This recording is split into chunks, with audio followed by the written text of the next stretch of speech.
Now that we have a firm grasp on market structure and identifying and understanding trending markets and how they create higher highs and higher lows for bullish trends and lower lows and lower highs for bearish trends, we can now move on to the three different types of structure and what they represent when we're building our overall picture of structure. In the previous videos, we were mentioning market structure in the example of higher highs and higher lows for a bull trend. We were referring to swing structure, and what swing structure is the larger structural ranges that are created when price is trending, whether that's making higher highs and higher lows or lower lows and lower highs. We use swing structure as the basis of understanding our overall trend when we're looking at analyzing any financial market. And when we're looking at that swing structure, that's where we get the large impulses or expansions to the upside or downside, followed by some sort of correction or complex pullback before we end up breaking the previous swing high or previous swing low in a bear trend. And ultimately, what swing structure is going to allow us to do, especially from a higher time frame perspective, is it's going to give us an overall bias, an overall structure to work with in understanding where price is likely to go. Now we can move on to what substructure is, and I had mentioned briefly what substructure was in the previous videos, but more specifically what substructure is it's the corrective structure within the overall swing range. So as we can see, our swing range is between this low and this high, and any price action that happens within the low and the high of the swing structure would be considered substructure. And more specifically, the corrective price action that we're seeing, the counter trend. So in this case, because we're in, say, a bull trend, we had already made a previous high, we broke that high, we've pulled back, and now we've created a new high. We're expecting some sort of higher low to form before we run the previous higher high to create a new higher high. And as a result, we need to put in some sort of downward price action. So in order to make that higher low, we need price to correctively move counter trend. So in this case, downwards. And the formation of that, the structure that is created, is called substructure. And as we can see, our swing structure is bullish, but our substructure is bearish. So the swing structure, we're creating higher highs and higher lows, and the substructure contained within the swing structure of this low and this high is creating lower lows, lower highs, lower lows, lower highs, lower lows. And we're able to understand substructure and plan out where we would expect a reasonable pullback. And we use substructure to create the understanding that we know that when price creates, say, a higher high, more than likely what price is then going to do is going to retrace or correct in a counter trend fashion to put in a higher low. Once the higher low has been established, price will then continue moving to the upside and eventually break the previous high point. So what we can do with the substructure is begin to develop ideas of where price is likely to react off of putting in that higher low and then continuing to the upside. Now, there will be a few different areas or a few different situations that we can use substructure to understand where price is likely to react. So in a bull trend, if there was a demand zone within the swing structure leg that we're caught in currently, more than likely that would be a reaction point for a higher low to form. Another option or area that price could see a higher low form and the continuation of the trend is if liquidity is created and then swept by a higher low and then continuing to the upside. We can have the combination of liquidity being swept and a demand zone being tapped into to continue the trend. And what we can have is the combination of all that, the sweep of liquidity, the reaction of the demand zone, and then a supply and demand zone flip that we could look to enter on. Now, of course, we haven't actually discussed supply and demand zone flips or liquidity concepts as of yet, so don't stress too much about that. We will be getting into that in future videos, but those are the main things we would be looking for as substructures being created. We're trying to gauge the impulsive leg of the swing structure to figure out where price is likely to react off of to put in that higher low and then continue to the upside if the trend is to remain bullish and put in a new higher high. So once we've established substructure, we can see that price is trading within this range of this swing low and this swing high. Price begins to correctively move to the downside, which is known as our substructure. Once we see a change of character, so we were creating lower lows and lower highs. Once that paradigm shifts and we start to put in higher highs and higher lows, we're able to conclude that a change of character has begun. We've switched from bearish substructure to bullish minor structure. And the minor structure is, in essence, the pro-trend structure that's contained within the swing structure. So again, all of this price action that's happening between the swing high and the swing low is what we would call a complex pullback, and we're able to delineate the two different groupings of structure within the impulsive range of the swing structure as substructure for the counter trend pullback and minor structure as the pro trend move that hasn't quite broken the high as of yet, but we're starting to see that shift in order flow. We're starting to see that shift in the overall structure.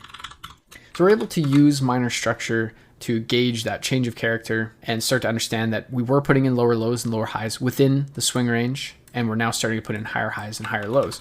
So again, like I said with substructure, we can use that to gauge where a higher low is going to form by looking for demand zones, sweeps of liquidity, the combination of demand zones and sweeps of liquidity, as well as supply and demand zone flip zones. And then we can take that a step further with the minor structures. Now that we've seen a reaction point, we're starting to see a change of character. We can start to look at price moving to the upside. And this is where we can start to look at continuation type trades. So when we're looking at swing structure, we're under the understanding that we're creating higher highs and higher lows. We know that when we create a higher high, we're expecting a pullback. And if the trend is to remain bullish, we would expect a new higher high that takes out the previous higher high. So then when we're looking at price action in that corrective phase, which is counter trend, that's forming our new higher low that we're anticipating, we can use substructure to understand what's happening there, to then look at the impulsive leg to determine where a demand zone has been created, or if a demand zone doesn't exist or price reacts off of, say, a sweep of liquidity, then we can start to look for potential entries. Now, of course, if we didn't want to look for entries at that point because we didn't have enough confirmation, but we don't necessarily have to look for entries at that particular point, at that higher low. We don't have to be the first ones into a trade. We can wait for additional confirmation. So once we get that actual change of character, we were going from lower lows to lower highs, and now we're starting to switch. We created a new higher high after breaking this lower high. We have that change of character. We're starting to develop minor structure. And once we get that minor structure, we can start to look for entries to look at attacking at least the previous swing high and continuing to make a new higher high if the trend is to remain bullish. And the same would be said for a bearish trend where we have an impulsive swing structure. We have our swing low, we have our swing high. Price would be making a series of higher highs and higher lows substructure. And then once we break a piece of substructure where we violated this higher low, we have now created a lower low. We're now starting to see minor structure playing out. And then once we break the lower low of the swing structure, we can see that price is continuing on in that overall bearish trend. Now, one other thing to note is looking at substructure and minor structure is not going to be an end-all be-all. It's just to create a framework and an understanding of what is happening between the swing structure, what is happening when we're putting in a higher low or a lower high, depending on a bull trend or a bear trend. What we may see is an impulsive move to the upside. We might see price correcting, creating substructure. We see that change of character. We might even get a new higher high, and we're starting to look for entries. And then price could continue down, creating more substructure, and then continuing to the upside and actually breaking the high. Because as we said in the previous market structure videos, as long as this low is not violated, we're still in a bull trend. Price can range all throughout this entire impulsive leg of the swing structure and still continue and break the high to be valid. So although we had our change of character right here, we're starting to see minor structure playing out. What we can see is then we had another change of character creating lower lows and lower highs. So we're creating lower lows and lower highs. Then we started creating higher highs and higher lows. So we had substructure here, we have minor structure here, and then we switch back creating lower lows and lower highs. So we switch back to substructure, and then we start creating higher highs and higher lows. We get our change of character right here, and then we eventually do break the swing high. And this is something that you will see on the charts, and at the end of the day, you're not going to get it 100% right. The markets are moving in the way that they do. They're collecting orders, structures being created, whether it be swing structure, substructure, and minor structure. Again, we can create substructure, start creating minor structure, and then create more substructure. And we'll be able to touch on this a lot more once we jump into the liquidity segment. And we'll discuss in the liquidity section how we can filter out, or at least have a better edge on when substructure is being created, it switches to minor structure, but then switches back to substructure and then minor structure before we actually break the swing high. Like I said, a couple different things that we would use with when substructure is being created is looking for demand zones. What might happen is we have demand zone at a lower point. We're building liquidity and price needs to switch back to substructure to actually come down. But in order to do that, we needed to create liquidity. Again, I'm speaking a little bit out of turn in terms of liquidity. We're going to dive into liquidity in so much detail in the next section, so stay tuned for that. But until then, this is just to get your mind thinking as you're navigating the charts, as you're looking at these three different types of structure.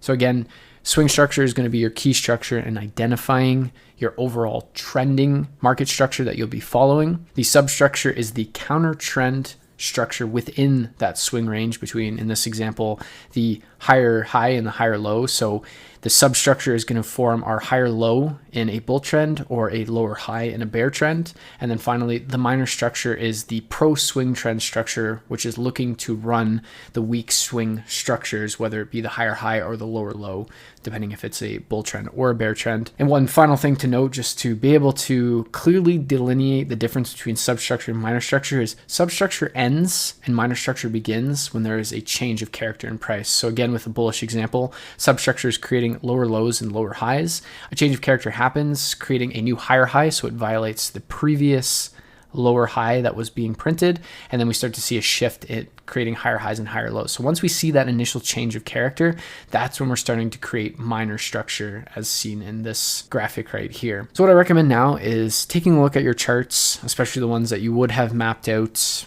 in the market structure example of the course.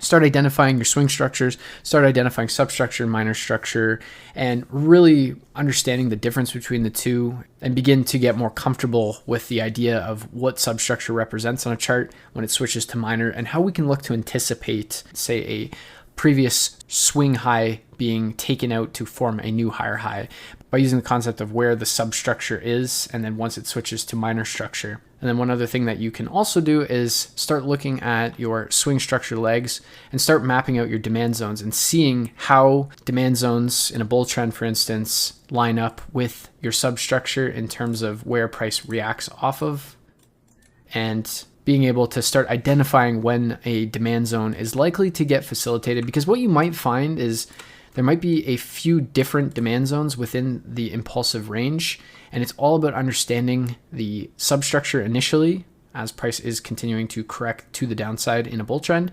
And again, you can look to enter on any of these demand zones if you wish, but looking for extra confluence, price tapping into a demand zone and seeing that change of character is going to give you the best insight in terms of framing up and building a trade. But again, that's what I recommend doing, is just mapping out your swing structure, mapping out the substructure, mapping out the minor structure, and just getting comfortable with understanding what's happening between these swing points, this low and this high, when price is seemingly moving in between with not breaking structure. Because if not, what we're likely to be doing is just waiting for price to do something, and we're going to be guessing at which demand zones to pick, or guessing where price is on a chart to make an informed trading decision. This way, if we're more in line with what's happening on these three different types of structure, we can make better decisions and then build better quality trade decisions and just understand order flow at a higher level, because it's so important to understand these concepts, apply them to the charts, because at the end of the day, understanding your swing structure is going to give you your trend. Understanding your substructure is going to allow you to know where likely turning points are bound to happen, and then minor structure is going to allow you to see that continuation of the trend that would, in theory, allow price to, in this case, run the previous swing high to form a new higher high.